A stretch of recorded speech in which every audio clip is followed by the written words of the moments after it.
Welcome back to Global LPG Conversations. My name is David Appleton. I am in the Business Development team at Argus Media. Today I'm joined by Esther Phua, who is our Senior Editor for LPG based in Singapore. Hi Esther, how are you today?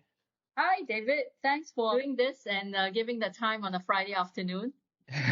Great, that's good to talk to you. Well, we have a very important topic to discuss, which is to do with China LPG pricing and an initiative that we originally launched last year, which has had some developments, which is the Argus Ningbo Index. So basically, for our listeners who aren't necessarily familiar with the Ningbo Index in the way they might be with, for example, the Argus Far East Index, can you explain what this is and why we launched it last year? Okay, I think for Argus, we have been looking at the Argus Ningbo Index for some years now. And we put in a lot of work since about 2-3 years ago, and we finally launched both the contract and the index last year.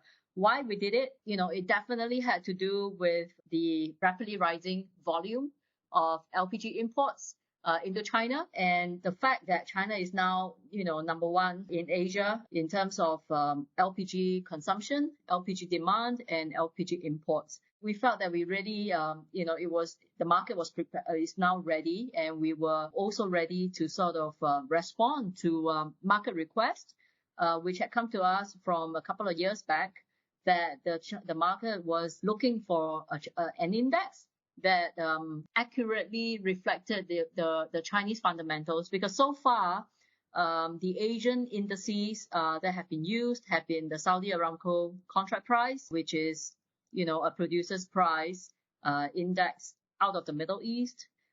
We have, of course, the Argus Far East Index, which is a delivered price basis Japan, and of course we have the US Mont Belvieu, which is really a domestic US domestic price.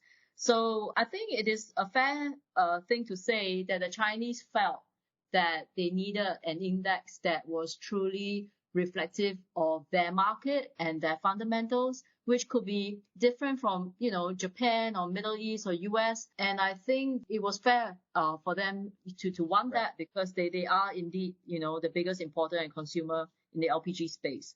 Okay, so, that makes sense, yeah. Yeah. And then, so basically, you mentioned the Far East Index obviously has become actually increasingly popular for imports into China and also into other places in East Asia. When it comes to Ningbo, obviously the immediate difference is the location, as you mentioned.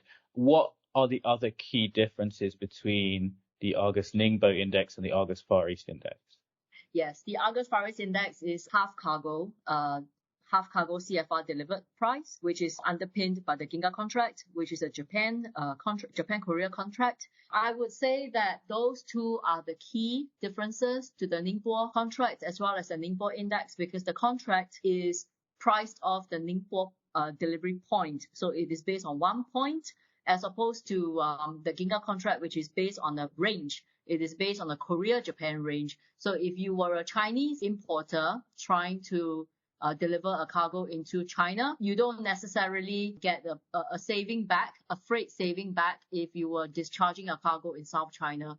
And you are basically paying the full range price that goes up to Chiba in Japan if your cargo was coming from Middle East. And conversely, if your cargo was coming from the US, you have to pay more. So in a way, you don't get any savings back by using the Ginga contract. Whereas on the Ningbo contract, because it's priced off 1 point, if you are taking a cargo further up from Ningbo and your cargo is coming from Middle East, you pay the additional freight differential calculated from Ningbo.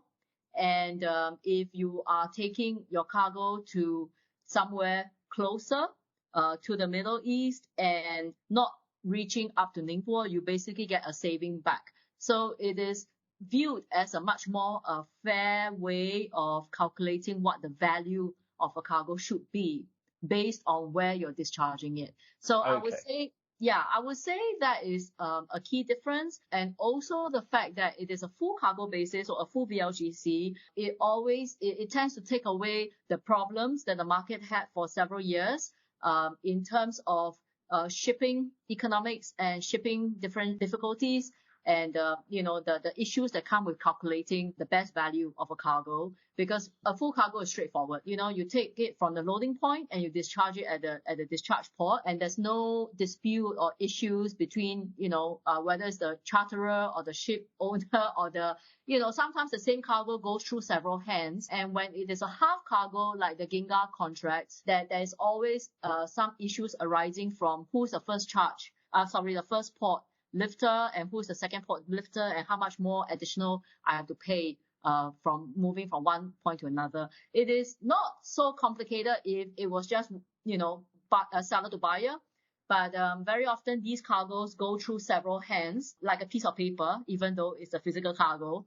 But it could, sometimes goes through like 30 pairs of hands. There are 30 players in between. When you actually have the original seller and the final receiver, in between them, there could be as many as 30 other players. They're just passing on the paperwork. Okay. So it can get complicated. Yeah. Okay. So making it a full cargo is basically much simpler for these market players. And I guess also with the Chinese deliveries, which are in large PDH facilities, there's a match there in terms of what they require versus the actual. So it's not just that it is easier, but we also took the view that the market has changed phenomenally today compared with 20 years ago when Ginga or FEI was created.